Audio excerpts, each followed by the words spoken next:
안녕하세요. 저는 인생에서 가장 든든한 조력자이자 가장 친한 친구라고 말할 수 있는 제 남편과 너무나 사랑스러운 남매를 키우고 있는 한 여성입니다.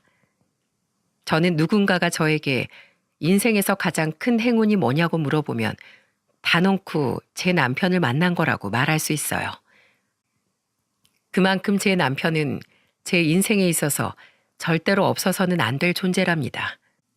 그건 저한테도 마찬가지지만 우리 아이들한테도 그리고 저희 부모님께도 마찬가지랍니다.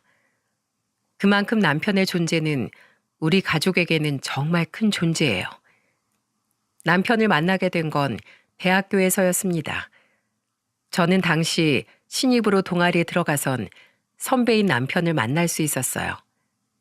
그렇지만 처음부터 사귀었던 건 아니고 진짜 인연은 남편이 군대를 다녀오고 나서 복학을 했을 때였습니다.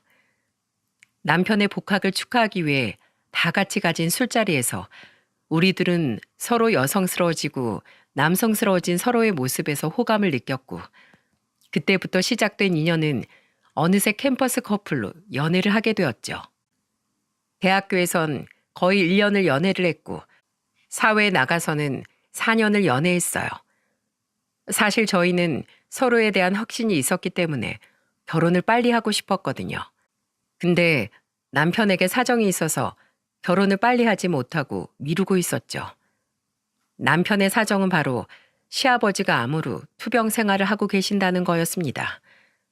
처음 발견했을 때 이미 진전이 조금 된 상황이었지만 희망을 가지고 치료를 하고 있었기에 시아버지가 다 나으시면 결혼을 할 생각으로 기다리고 있었어요. 또 남편은 저랑 결혼하게 되면 혹여나 제가 시아버지에게 발이 묶이게 될까봐 일부러 결혼을 늦춘 것도 있었죠.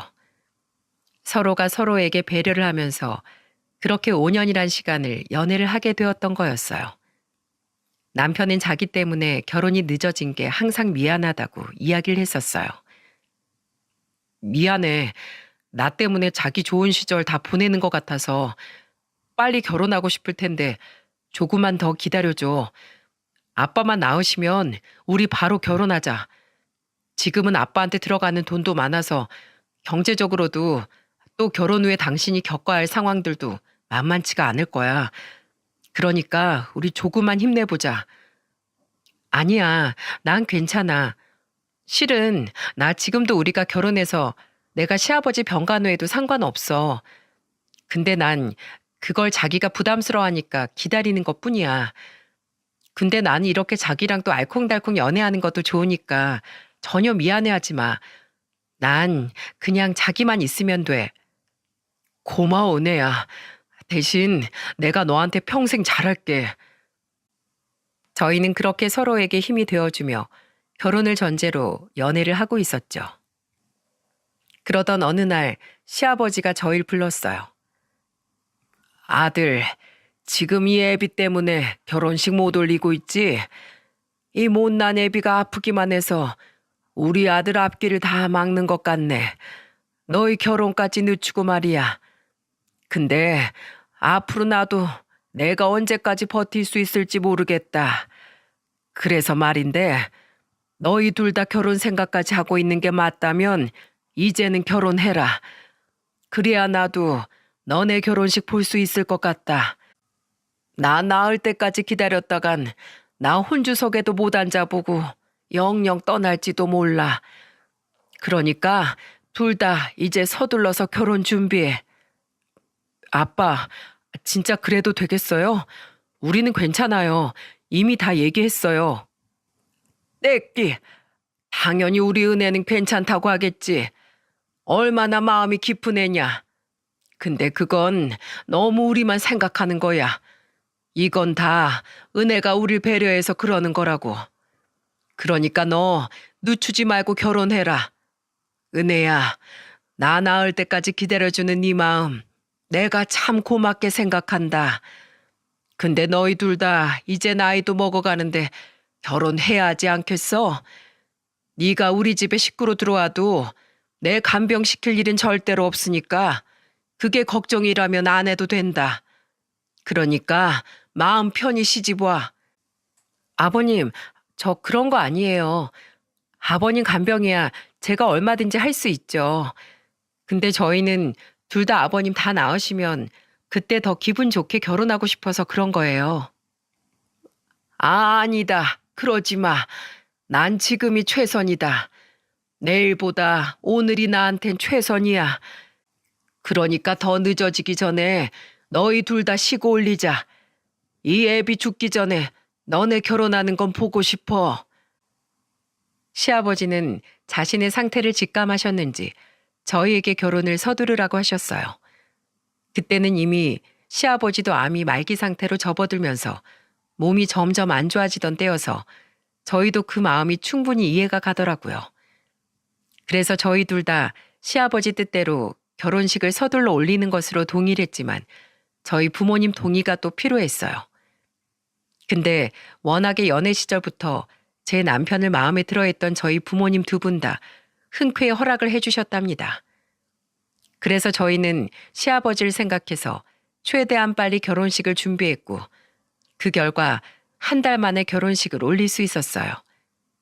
실은 정말 불가능한 일이었는데 마침 예비 부부가 결혼식을 취소하면서 생긴 자리가 있어 바로 올릴 수 있었던 거였어요. 시아버지는 결혼식장에 휠체어를 탄 채로 오셨고 결혼식 내내 너무나도 행복해 하셨습니다. 그리고 그게 시아버지의 마지막 모습이었죠. 저희가 결혼하고 난 뒤 2주 후에 시아버지는 돌아가셨어요. 돌아가시기 전에 시아버지는 이런 말씀을 해주셨습니다. 너희들 결혼하는 걸 볼 수 있어서 내 얼마나 감사한지 모르겠다. 난 이제 여한이 없어. 정말 고맙다. 이제 행복하게 잘 살아. 결혼식 날 이렇게 말씀해 주신 것이 거의 시아버지의 마지막 유언이 되었다고 할 수 있을 만큼 조용히 누워 계시다가 마지막에도 조용히 눈을 감으셨어요. 그런데 남편은 그리 많이 슬퍼하지 않았어요.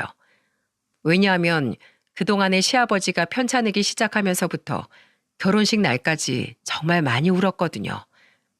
그날은 거의 양가 가족의 하객들까지 전부 다 눈물 콧물을 다 쏟아낼 만큼 눈물의 결혼식이었기 때문에 정말 후회 없이 시아버지를 보내드릴 수 있었어요. 대신 홀로 남으신 시어머니가 많이 힘들어하셨죠.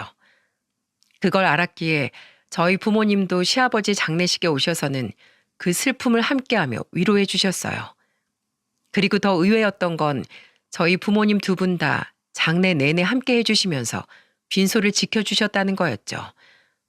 사실 그렇게까지 안 해도 되는 거였는데 워낙 저희 둘 다 연애 때부터 서로 잘 알아오셨던 분들이라 그런지 시아버지가 가시는 길에도 끝까지 함께 해주시더라고요. 이때는 제 부모님인데도 불구하고 참 감사하던 거 있죠. 그렇게 시아버지를 보내드리고 나서 시어머니도 안정이 되어가고 저와 남편도 결혼 생활을 잘 해나가고 있었어요. 저희가 사는 집은 크고 좋진 않았지만 저희 수준에서는 잘 골라서 충분히 만족하면서 살 수 있을 만한 곳이었어요. 오히려 좁아서 둘이 꼭 붙어 있을 수 있어 좋더라고요. 사실은 결혼 준비하면서 저희 아빠가 집을 해주신다고 했었거든요. 시댁은 시아버지 투병이 길어지면서 결혼 자금을 댈 수 있는 형편도 아니었고 그 사실을 미리 알고 있던 저희 아빠가 저희 부부 신혼집을 해주신다고 하신 거였죠. 저희 아빠는 사업을 하면서 넉넉하게 여유가 있었기에 충분히 저희 집 살림을 차려주실 수 있는 분이었어요. 근데 그때 제 남편이 이렇게 말을 하더군요. 장인어른, 그 마음은 정말 감사하지만 저희는 그 마음만 받도록 하겠습니다. 제가 이 사람 한 명 데리고 들어갈 집 못 구할 만큼 그렇게 능력 없는 건 아니니까요. 물론 좋은 곳으로 데리고 들어가는 거 못하겠지만 그래도 시작부터 처가 도움 받으면서 시작하는 건 안 하고 싶습니다. 그게 너무 죄송스러워서 그런 것도 있지만 진짜 이유는 이제 저희들이 앞으로 살면서 헤쳐나가야 할 역경이 많을 텐데 첫 시작부터 누군가에게 의지하고 싶지 않아요. 작은 것이라도 둘이서 함께하고 점점 키워나가겠습니다. 그렇게 할 수 있게 해주세요, 장인어른. 남편은 상당히 조심스럽게 말을 하면서도 강단 있게 잘 말을 했어요. 그 모습에 저도 반하고 저희 아빠도 반했죠. 특히나 아빠가 그 대답을 듣고는 너무 좋아하시더라고요. 허참, 내가 역시 사위 하나는 잘 봤구만. 좋네, 좋아. 자네 뜻이 그렇다면 그렇게 하게. 대신에 나랑 술 친구는 자주 해줘야 하네.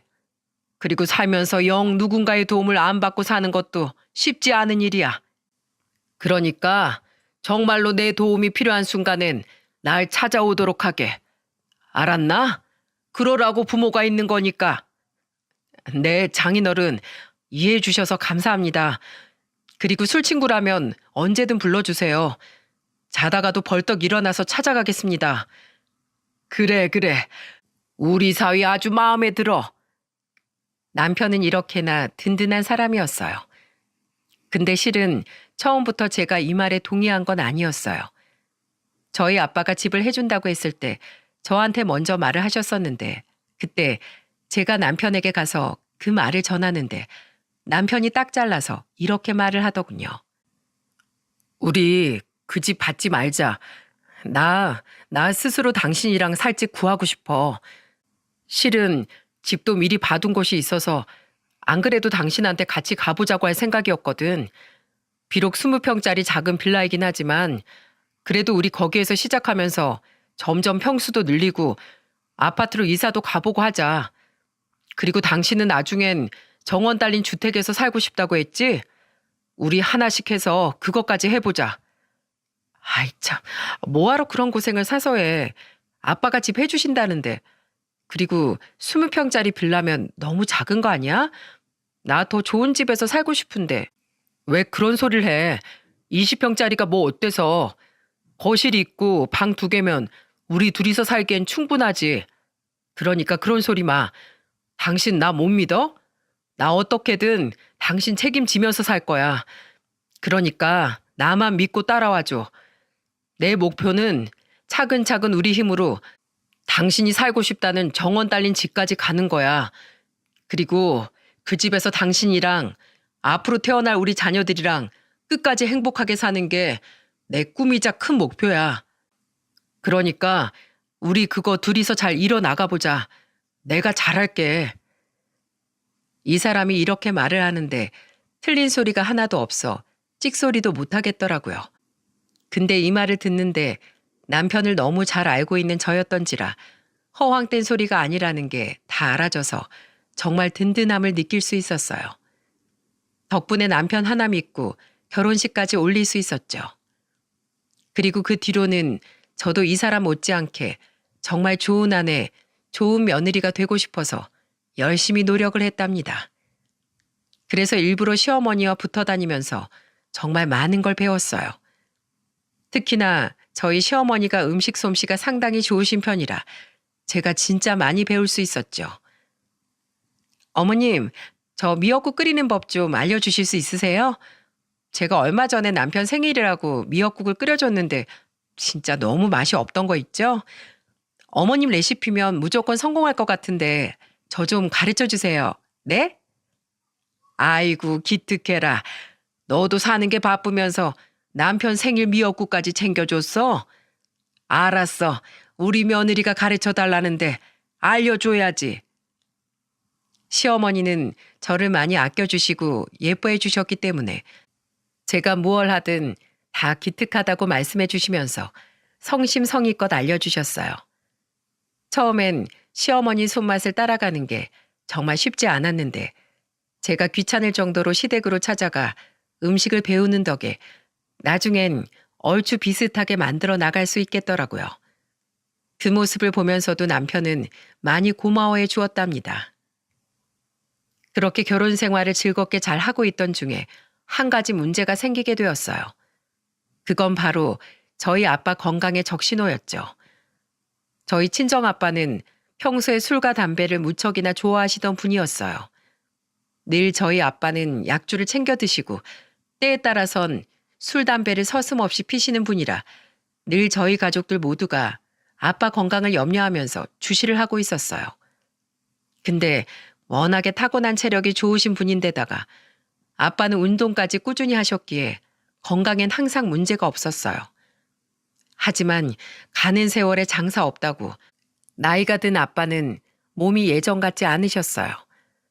결국에는 건강이 갑자기 안 좋아지신 걸 느끼고 병원에 갔는데 그때 건강검사 결과로 술, 담배도 다 끊고 몸 관리를 해야 한다는 진단이 내려지면서 심각해지기 시작했죠. 가족 중 누구도 아빠의 건강에 이상이 생길 거라곤 예상을 못했어요. 정말 술을 진탕 마시고 몸도 못 가눈 채 주무셔도 다음날 아침이면 아무렇지도 않게 일어나 멀쩡하게 일을 하셨던 분이셨거든요.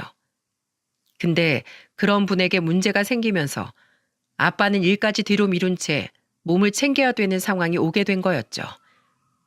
하지만 아빠는 일을 바로 그만둘 수가 없었어요.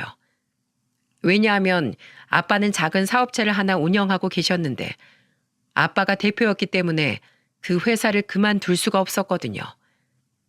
그래서 아빠는 일을 좀 줄이고 건강을 위해 노력하는 시간을 많이 가지시기로 했죠. 근데 여기에서 예상치 못한 건 아빠가 내린 대책이었어요. 아빠는 자신의 건강을 대비하면서 회사 일까지 대비하면서 자신이 그 자리에서 내려올 때 제 남편을 그 대표 자리에 앉히는 거였죠. 이 계획은 남편과 둘이 아빠에게 불려가서 함께 들었는데 그때 저희 둘 다 얼마나 놀랐는지 모릅니다. 자네, 자, 먼저 한 잔 받으시게. 예, 감사합니다, 장인어른. 장인어른도 한 잔 받으시죠? 아, 아니야. 난 괜찮아. 나 이젠 술 끊었네. 아, 맞다. 집사람한테 얘기 다 들었습니다. 장인어른 이제 건강 돌보셔야 한다면서요. 그래, 그렇게도 했어. 그래서 말인데, 안 그래도 오늘 이 얘기 좀 하려고 불렀네. 자네, 혹시 이참에 내 회사 들어와서 일 좀 배워볼 생각 없는가? 네? 장인어른 회사를요? 그래. 자네도 알다시피 우리 큰애가 지금 하고 있는 게 있잖아. 영 사업엔 생각이 없다고 하니 자네가 내 회사로 들어와서 일해보는 건 어떨까 싶어서 말이야. 아빠의 갑작스런 제안에 남편도 저도 당황을 많이 했어요. 근데 저는 아빠가 이해가 가는 게 아빠 말대로 제 오빠는 사업에는 영 뜻이 없었거든요. 저한테는 오빠와 여동생이 한 명씩 있는데 여동생은 아직 시집을 가기 전이었고 오빠는 사업이나 회사 일과는 전혀 무관한 일을 하고 있었어요. 바로 음악이었습니다. 고등학생 시절부터 오빠는 대학 진학도 음대로 들어갈 만큼 일반적인 사회생활엔 전혀 뜻이 없었어요. 그리고 음악을 너무 하고 싶어 했죠. 그래서 대학교도 유명한 음대를 나왔는데 그 뒤로부터 앨범도 몇 개 내고 했었지만 여전히 무명으로 생활을 하는 중이에요. 대신에 애들한테 보컬 레슨 해주면서 자기 앞가림은 잘 하고 다니는지라 저희 아빠도 사업에 대해선 강요하지 않으시고 오히려 아빠의 꿈을 응원해 주시고 계시죠. 하지만 아빠 회사는 점점 더 커지고 있고 아빠 뒤를 이을 사람은 필요했기에 그 다음 사람으로 제 남편을 선택하신 듯 하더라고요.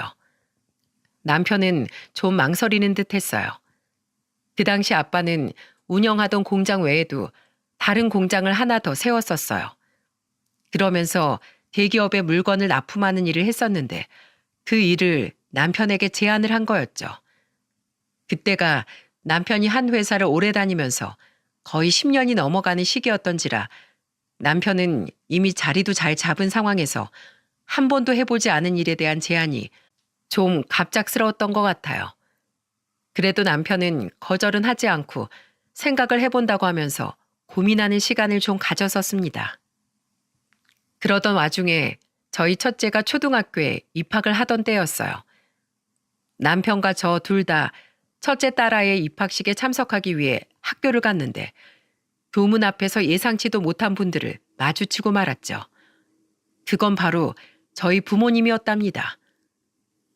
어머, 엄마 아빠, 여긴 어쩐 일이세요? 여긴 어떻게 왔어요? 우리 첫손녀 입학식인데 당연히 와봐야지. 어디 보자. 우리 예쁜 손녀 오늘 첫 등굣길 모습이 얼마나 예쁜지 좀 보자. 아이고, 야무지게도 잘 입었네. 머리도 예쁘게 묶고. 할아버지, 엄마가 양쪽으로 머리 묶어줬어요. 오늘 예쁘게 가야 친구들도 잘 사귈 수 있다고 했어요. 그렇지, 그렇지. 우리 소녀 너무 예뻐서 친구들이 막 몰리겠는데. 저희 아빠 엄마는 너무 기특해 하면서도 또 준비한 선물을 내주셨죠. 그건 제 아이의 책가방이었어요. 저희가 이미 사준 걸 메고 있었지만 아빠는 그 안에 필통부터 시작해서 공책, 연필 등 아이에게 필요한 학용품을 잔뜩 준비를 해서는 또 주셨어요. 그걸 받는 우리 딸이 또 그렇게 좋아하더라고요. 덕분에 그날 입학식은 딸도 저희 부부도 기분 좋게 보낼 수 있었답니다. 그리고 거기에 감동을 받은 우리 남편도 마음을 정할 수 있는 계기가 되었어요. 가족들 일에 하나하나 세심하게 챙기는 아빠의 모습을 보면서 배울 점이 많다고 느꼈다고 하더라고요. 난 정말 장인어른이 존경스러워. 그렇게 바쁘게 돌아가는 공장 일을 하시면서도 어떻게 그렇게 가족들 일을 하나하나 다 챙기실 수 있는 건지. 그러면서도 또 사업을 확장시켜 나가고 계시잖아. 나 장인어른 밑에서 일 배워야겠어. 내가 배울 수 있는 게 많을 것 같아. 그리고 당신도 거기 같이 다니고 있으니까 우리 서로한테도 더 좋은 시너지가 날 것 같고. 좋아, 여보. 정말 잘 생각했어. 나도 아빠가 하시는 일 조금이라도 돕겠다고 지금 여기 들어와서 이렇게 일하고 있지만 나 혼자로는 정말 역부족이었거든. 근데 나도 당신이 같이 가준다고 하니까 정말 너무 든든하다. 우리 열심히 해보자, 여보. 남편이 아빠의 회사로 들어오기로 마음을 정하고 나니 제가 다 뿌듯하고 좋았어요. 그 뒤로는 남편도 저와 함께 합류해 아빠의 일을 돕게 되었답니다. 근데 역시나 남편은 그리 호락호락하지 않았어요. 남편은 아빠 회사로 들어오게 되면서 한 가지 제안을 하더라고요. 장인어른, 제가 장인어른 회사로 들어가겠습니다. 근데 대신에 조건이 하나 있습니다. 제가 장인어른 회사에 들어가는 대신에 저 아주 밑바닥부터 시작하고 싶어요. 저 이제껏 한 회사에서만 10년을 넘게 다녔어요. 그 덕에 사회생활에 대해서 많이 배웠지만 그것도 다 제가 맡은 업무 안에서만이었지 장인어른 회사에는 별 도움이 안 될 수도 있습니다. 그래서 저 이번에 아예 밑으로 들어가서 하나하나 배워가겠습니다. 그래야지만 떳떳하게 장인어른 회사 다닐 수 있을 것 같아요. 저는 낙하산이 싫습니다. 이미 면접 없이 들어간 것만 해도 다른 사람들 보기엔 낙하산이에요. 그치만 업무 능력만큼은 제가 하나하나씩 따내서 인정받고 싶어요. 남편의 생각에 아빠는 무척이나 많이 놀라워했어요. 근데 이건 역시 저와는 상의가 된 거였기 때문에 저는 크게 놀랍진 않았어요. 대신 저는 이 모든 게 남편답다는 생각이 들었죠. 자네, 내가 그거 못 들어주는 건 아니지만 자네 많이 힘들 텐데 괜찮겠는가? 네, 그럼요. 저는 괜찮습니다. 업무 하나 제대로 모르는 바보로 회사에 있고 싶진 않아요. 그러니까 허락해 주세요.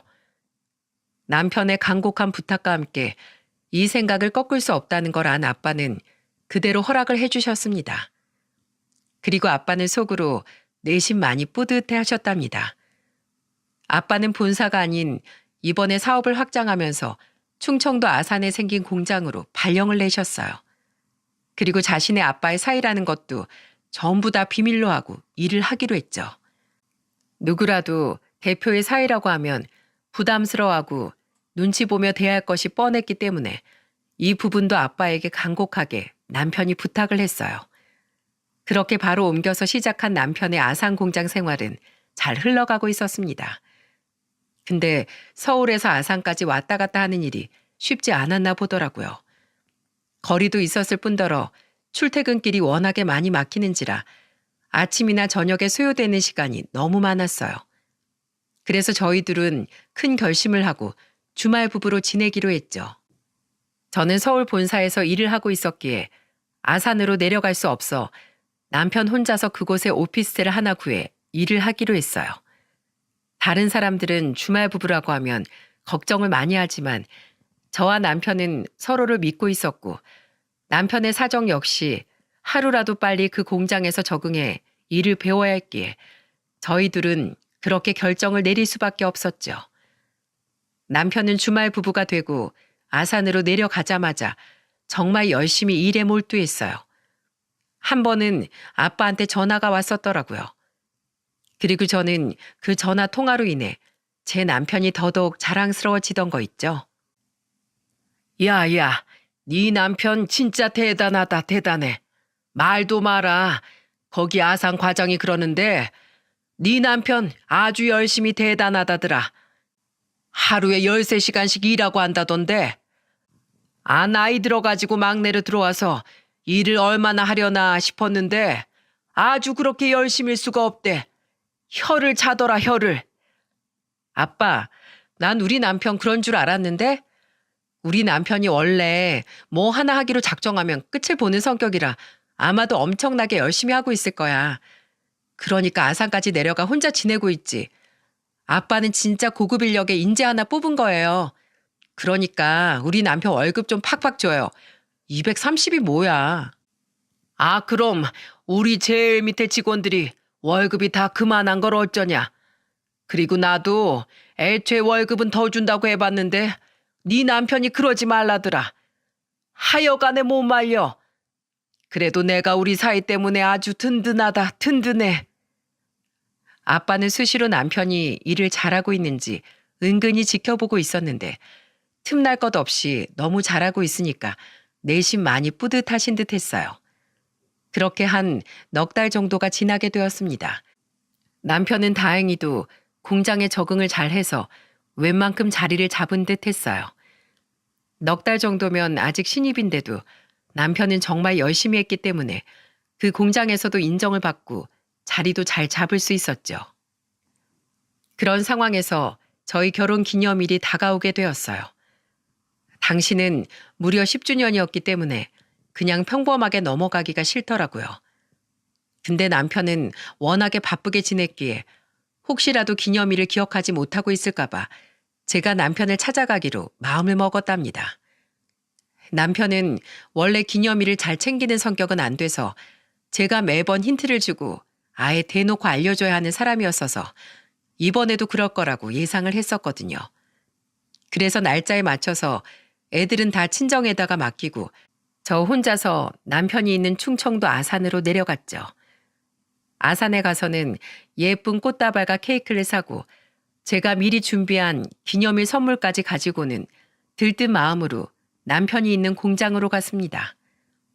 거기에 남편 예쁘게 봐달라는 말과 함께 공장 사람들에게 나눠줄 간식까지 가지고 갔었기에 더더욱 떨리는 마음으로 방문을 했죠.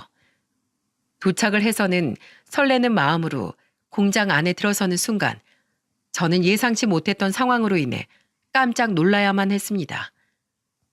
양손 무겁게 해서 들어간 그 공장에 들어서는 순간 누군가의 큰 목소리가 들려오기 시작했어요. 멀리서 보니 어떤 사람이 다른 직원을 막 혼내는 듯 했고 저는 그 상황에 섣불리 들어갈 수가 없어 가만히 상황을 지켜보고 있었죠. 근데 지켜보던 중 혼이 나는 사람의 정체를 알게 되면서 저는 제 손에 들고 있던 모든 것을 그 자리에서 다 떨어뜨릴 뻔했어요. 왜냐하면 알 수 없는 사람에게 혼이 나고 있는 사람은 바로 제가 너무나도 사랑하는 저의 남편이었거든요. 제가 눈이 좀 안 좋아 멀리 있는 사람의 얼굴까지 확인하는 데는 시간이 좀 걸렸습니다. 그리고 처음부터 소리만 집중해서 들었지 디테일한 모습까지 본 건 아니었기에 더더욱 상황을 파악하는 데 좀 늦어졌어요. 근데 소리만 들었을 때도 확연하게 알 수 있는 사실은 굉장히 쓸데없는 일로 부당하리만큼 세게 혼이 나고 있다는 사실이었죠. 거기다가 인격 모독까지 당하면서 직장 내 흔하게 일어나는 혼나는 내용이 아니라는 걸 알 수 있었어요. 그래서 도대체 누군데 저러나 싶어 그제서야 자세히 보게 된 거였고 그로 인해서 제 남편이 그 수모를 당하고 있다는 걸 확인할 수 있었던 거였어요. 남편은 계속해서 그 앞에 있는 사람에게 고개까지 숙여가며 죄송합니다, 죄송합니다라고 하고 있었고 그 상대방은 거의 10분 넘게 같은 말을 반복하면서 구박을 하고 있더라고요. 저는 당장이라도 가서 남편에게 왜 그러냐며 따지고 싶었지만 도저히 그럴 수가 없었던 게 제가 나서는 걸 남편이 원치 않아 할 걸 누구보다 잘 알고 있었기에 섣불리 나설 수가 없더라고요. 그래서 일단은 상황이 끝날 때까지 차분히 기다리고 있었죠. 근데 그 순간 저는 또 한 번 예상하지 못한 상황으로 인해 경악을 해야만 했습니다. 그 이유는 바로 남편에게 막 구박을 하던 상사가 갑자기 지 분에 못 이겨서 남편의 정강이를 걷어참과 동시에 뺨을 날렸기 때문이었어요. 전 그걸 보자마자 정말 깜짝 놀랐습니다. 거의 비명이 나올 뻔한 걸 가까스로 참아야 했죠. 하지만 그 다음 행동은 도저히 참을 수가 없었어요. 저는 남편이 맞는 모습을 목격하자마자 곧바로 달려나갔습니다. 그냥 달려나가는 것도 성에 안 차서 더 빨리 그 앞에 서기 위해 손에 있던 짐들도 다 내팽개치고 구두까지 벗어던지고는 그 앞으로 달려갔어요. 저기요, 지금 뭐 하는 짓이에요? 지금 누구 정강이를 차는 거야? 여보, 왜 막고만 있어? 무슨 잘못을 했길래 막기까지 하냐고. 여보, 당신은 뭔데 끼어들어? 대체 누구야 당신? 아, 이 사람 와이프야? 참네, 낄 뗄 껴 이 사람아. 지금 내가 밑에 직원 훈계하는 거 안 보여? 남편은 생각지도 못한 저의 등장에 깜짝 놀라워했어요. 그리고 그 상대방은 저한테까지 무시하는 말투를 보이며 오히려 왜 끼어드냐며 화를 내고 있었죠. 저는 그 모습에 더 분노가 올라왔어요. 뭐라고요? 당신 지금 말 다 했어? 밑에 직원 훈계할 때 정강이랑 뺨 따고 때리면서 훈계해도 된다고 누가 그래? 어디서 감히 손찌검이냐고? 아, 당신 누구냐고? 그건 내 회사에서 내가 알아서 해, 이 아줌마야. 그리고 당신 여기 왜 들어왔어? 여긴 직원 아니면 못 들어오는 곳인데. 저기 안 보여? 통제구역. 어디서 굴러 들어와가지고 감히 이래라 저래라야? 당신 불법 침입으로 경찰서 끌려가고 싶어? 어?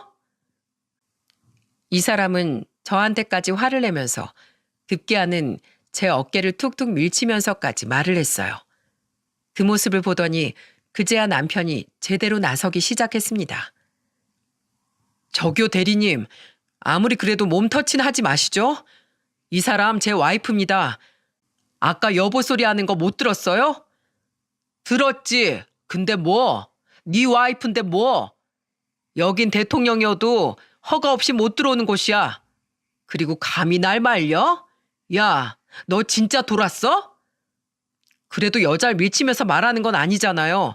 저한테만 하세요, 저한테만. 왜 엄한 사람한테 그럽니까? 자꾸 이러시면 저 가만 안 있습니다. 이야, 이젠 이게 아주 까부네. 꼴랑 네 마누라 왔다고 지금 나한테 개기냐? 어? 이게 아주 허세를 잔뜩 부리네. 왜? 와이프 앞에서 꼽당하니까 자존심 상하냐? 어? 야, 근데 그게 네 위치야. 뭘 어쩌겠냐? 그 나이 먹고 말단 신입으로 들어왔으면 그냥 조아리고 살아. 알아들었어? 어? 이따위로 까불지 말고. 이 사람은 또 한 번 남편을 무시하면서 어깨를 밀치며 말하더군요. 거기에 더 화가 난 저는 흥분해서 확 질러버렸습니다. 그 자리에서 남편을 밀치는 그 인간에게 달려가 소리를 지르면서 제가 오히려 더 세게 밀쳐버렸죠. 내 남편 건들지 말라고 했지? 저의 밀침에 크게 휘청이던 이 남자도 점점 더 흥분을 하기 시작했습니다. 그리고는 그때부터는 타겟을 저한테 바꿔서 막말을 하더라고요. 야, 너 뭔데? 이것들이 아주 쌍으로 가지가지하네. 야, 너 누구야? 대체 누구냐고? 누군데 기어들어와서 난리야? 왜, 내 정체가 궁금해? 궁금하면 알려줘야지. 남자는 흥분해서 저한테 소리를 쳤고 저는 제 정체를 궁금해하는 그 사람에게 저에 대해서 제대로 알려주었습니다. 전 제 자켓 주머니 속에 있는 제 회사 사원증을 그 인간 눈앞에다가 가져다 대고 똑똑히 보여주었어요. 이곳은 통제구역이라 출입을 위해서는 입구에 계시는 경비원분에게 사원증을 보여줘야 했기에 마침 그걸 보여주고 나서 주머니에 넣어놓은 상태였어요. 그래서 바로 꺼내서 보여줄 수 있었죠. 그 사원증에는 제 이름과 함께 회사 직함이 적혀 있었고 그 사원증을 보자마자 그 인간은 깜짝 놀라더니 급기야는 벌벌 떠기 시작하는 거 있죠. 그러면서 행동이 180도 달라졌습니다. 아, 과장님? 네, 저 강은혜 과장입니다. 제가 본사 사람이라 몰라보셨나 본데 저 본사에서 온 강은혜 과장입니다. 아니, 어떻게... 당신 여기 들어온 지 얼마나 됐어요? 당신 대리라고? 대리 정도 됐으면 여기 들어온 지도 꽤 됐을 텐데 직원 교육을 지금까지 그따위로 시켰어요? 아니지. 지금까지 회사 생활 그렇게 해온 거예요? 밑에 사람들 부당하게 갈구면서? 그게 아니라 이 친구가 작업 실수를 좀 해서. 실수를 했으면 그 실수한 것에 대해서만 혼을 내야지. 왜 애먼 사람을 때리냐고요, 때리길.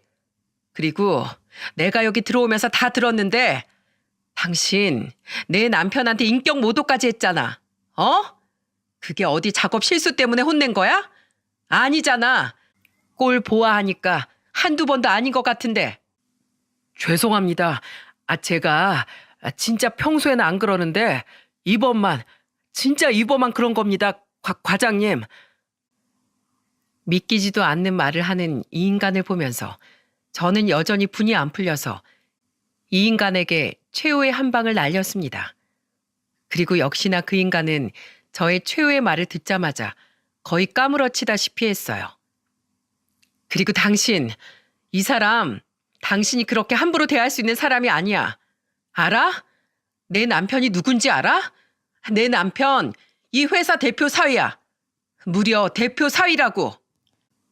아니, 뭐라고요? 대표님 사위라고요? 그럼 과장님은 대표님 따님? 이제야 머리가 돌아가네요. 이 사람 당신이 함부로 얕보고 그렇게 막대해도 되는 사람 아닌 거 이제 파악됐어요? 내 남편 충분히 당신 상사로 들어올 수 있었는데 밑바닥부터 배워보겠다고 신입으로 들어온 거예요. 그런 사람한테 감히 당신이 함부로 대해? 딱 봐도 자기보다 나이 많아 보이는 내 남편한테도 그러는데 그 아랫사람들한텐 얼마나 더 심하겠어? 당신, 내가 철저하게 조사할 거야. 내 남편이 지금까지 당한 수모, 그리고 내 남편 외에 다른 사람들이 당한 수모까지 내가 철저하게 조사해서 다 갚아줄 테니까 딱 기다리고 있어. 안 됩니다. 안 됩니다, 과장님. 제가 큰 실수했습니다.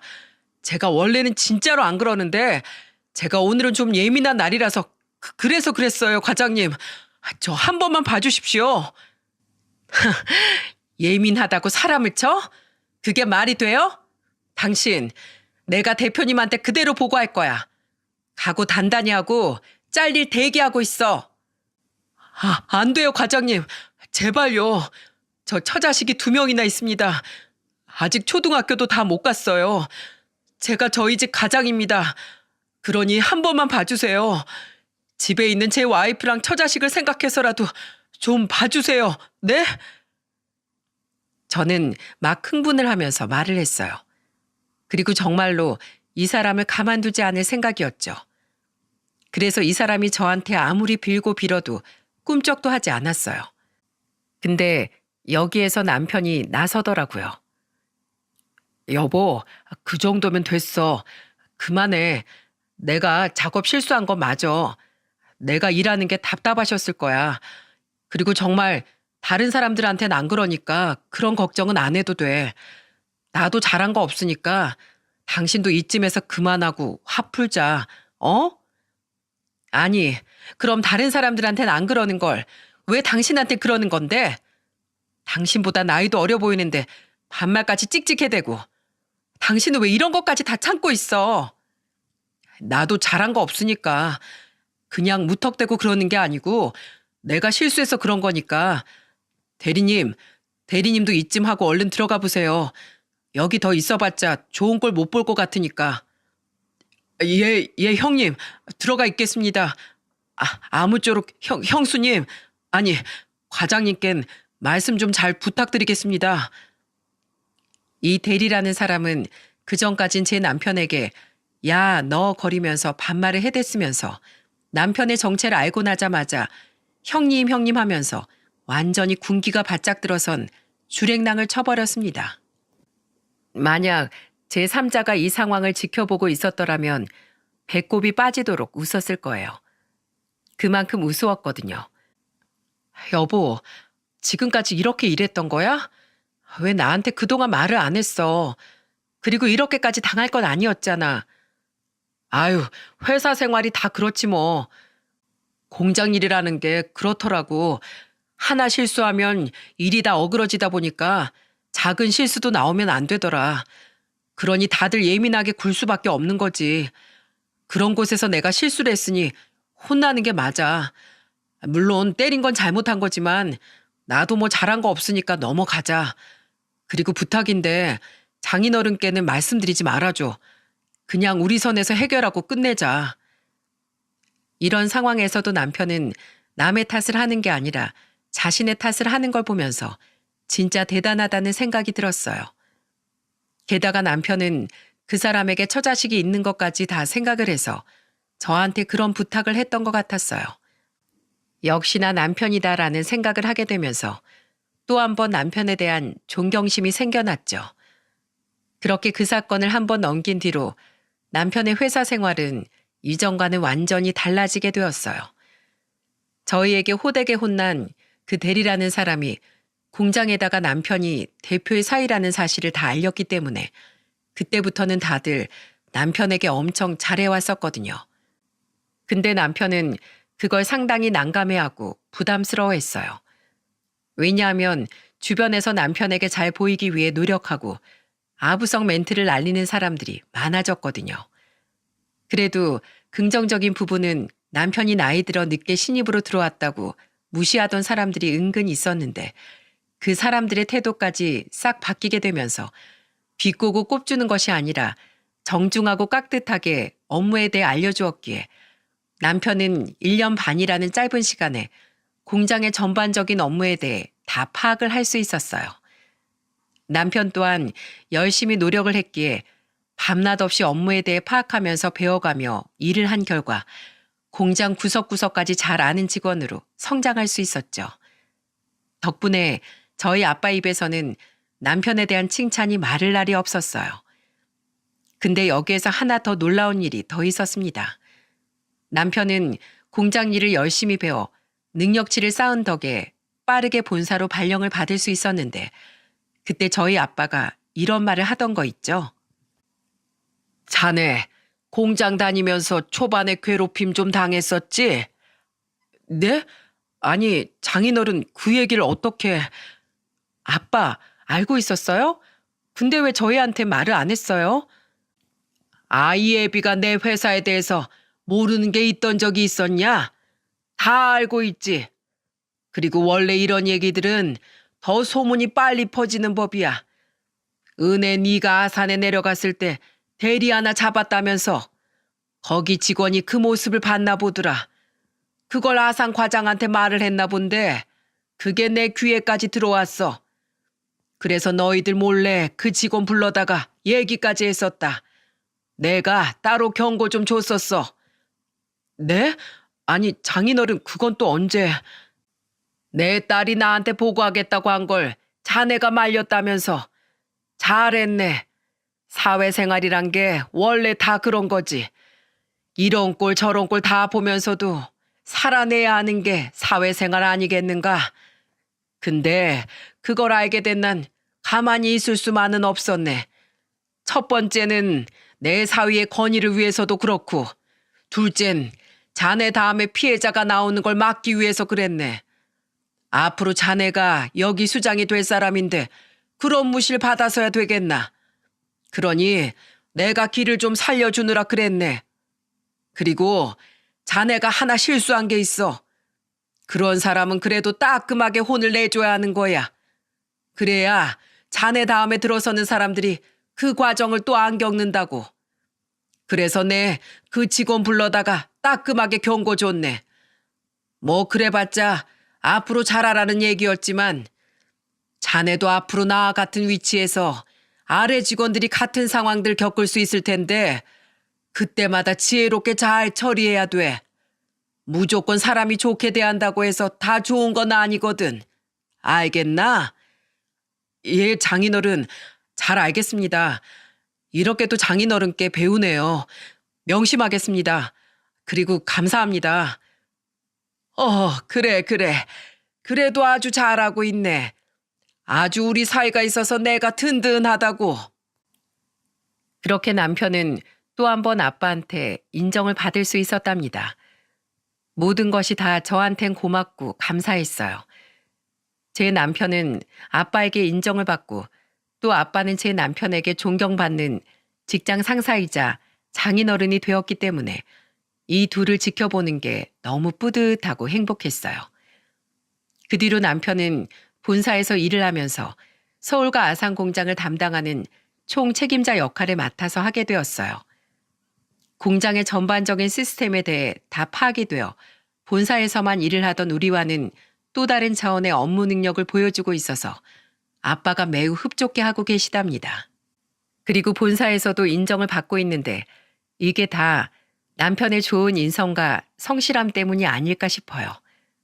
그만큼 남편은 자신이 대표 사이라는 위치를 드러낸다거나 그걸로 유세를 떠는 것이 아니라 어떤 직원들과도 다 동등하게 회사 생활을 하려고 하고 또 본사 일도 열심히 배워가면서 그렇게 아빠의 든든한 조력자가 되어주고 있어요. 게다가 제 남편을 막대했던 대리와도 이제는 사이가 다 풀어져서 그 대리라는 사람이 지난날의 어리석음을 후회하면서 충분히 제 남편에게 잘하고 있더라고요. 그리고 남편이 그 일 이후에는 밑에 사람을 어떻게 대해야 하는지에 대한 교육도 단단히 시켜놔서 지금은 밑에 직원들을 하대하는 것이 아니라 같은 직원으로서 존중하고 배려하며 일을 하는 사람으로 바뀌었다고 해요. 그것뿐만이 아니랍니다. 남편은 공장 사람들의 경조사까지 다 챙기면서 정말 좋은 상사가 되었죠. 그걸 보면서도 역시 회사의 수장이 될 만한 자질이 충분하다는 걸 느끼고 있답니다. 또 그건 저만 느낀 게 아니라 아빠도 함께 느끼셔서 남편에게 조금씩 자신의 일을 맡기면서 점차적으로 회사 내 입지를 늘려주고 계시는 중이랍니다. 그러면서도 제 남편은 가정에도 충실해하고 있어요. 이제는 서울 본집에서 다 같이 지내고 있는데 그동안 많이 못 놀아줬다며 우리 딸이랑 아들하고 얼마나 많은 시간을 보내주고 있는지 때로는 제가 말리기도 해요. 회사에서도 그렇게 피곤하게 일을 하면서 또 애들한테 시간 다 뺏기고 싶냐면서 말이에요. 그럴 때면 저희 남편은 꼭 이렇게 말을 해준답니다. 여보, 뭐랬어, 내 꿈이. 난 우리 자식들이랑 당신이랑 같이 행복하게 사는 게 가장 큰 목표라고 했지. 내가 일을 아무리 많이 하면 뭐해. 당신이랑 우리 애들이 행복하지 않으면 그건 아무 소용이 없어. 그러니까 나 말리지 마. 난 지금 제일 행복한 일을 하고 있는 거라니까. 그리고 나 믿고 여기까지 와줘서 정말 고마워. 그리고 사랑해. 네, 저는 이렇게 든든하고 멋진 남편이랑 같이 살고 있어요. 그리고 저희는 어떻게 되었는지 아세요? 아직까지 정원 딸린 주택으로는 이사 가지 못했지만 그동안 가족을 위해 애써준 남편 덕분에 저희는 40평이 넘는 아파트로 이사를 갈 수 있었답니다. 그게 벌써 4년 전의 이야기네요. 여러분, 정말로 행복은 멀리 있는 것이 아닌 것 같습니다. 저는 남편을 만나기 전까진 아빠가 주는 돈, 넉넉한 가정 형편 덕에 부족함 없이 또 철없이 살았었는데 제 남편을 만난 이후로는 돈의 소중함도 알고 또 사람의 소중함도 알게 되었어요. 그래서 이제는 저도 남편과 하나하나 목표를 이루어가는 과정이 너무나 재미있고 뿌듯하고 행복한 사람으로 바뀌게 되었답니다. 또 남편의 말대로 직업에 귀천 없고 사람은 다 소중한 존재라는 걸 잘 알게 되어서 그날 제가 흥분해서 혼을 냈던 직원한테도 가서 미안했다고 사과를 했었네요. 원래는 사과할 마음이 없었는데 그쪽에서 먼저 저한테 정중하게 사과를 하러 왔었더라고요. 이것도 아마 남편의 영향이 아니었다면 전혀 이뤄질 수 없었던 상황이었을 거예요. 저희 회사에서 제 남편을 잘 모르는 사람들은 여자 잘 만나서 인생 폈다고 말을 하는데 제가 봤을 땐 절대 아니랍니다. 오히려 제가 그리고 저희 가족이 남편을 만나게 되어서 인생을 펴게 되었거든요. 그만큼 누구를 만나느냐에 따라서 우리의 인생이 참 많이 달라지게 되는 것 같아요. 그러니 여러분도 꼭 인생에서 좋은 인연, 좋은 배우자를 만나시길 바랍니다. 제가 늘 응원하겠습니다. 제 사연 들어주셔서 정말 감사합니다.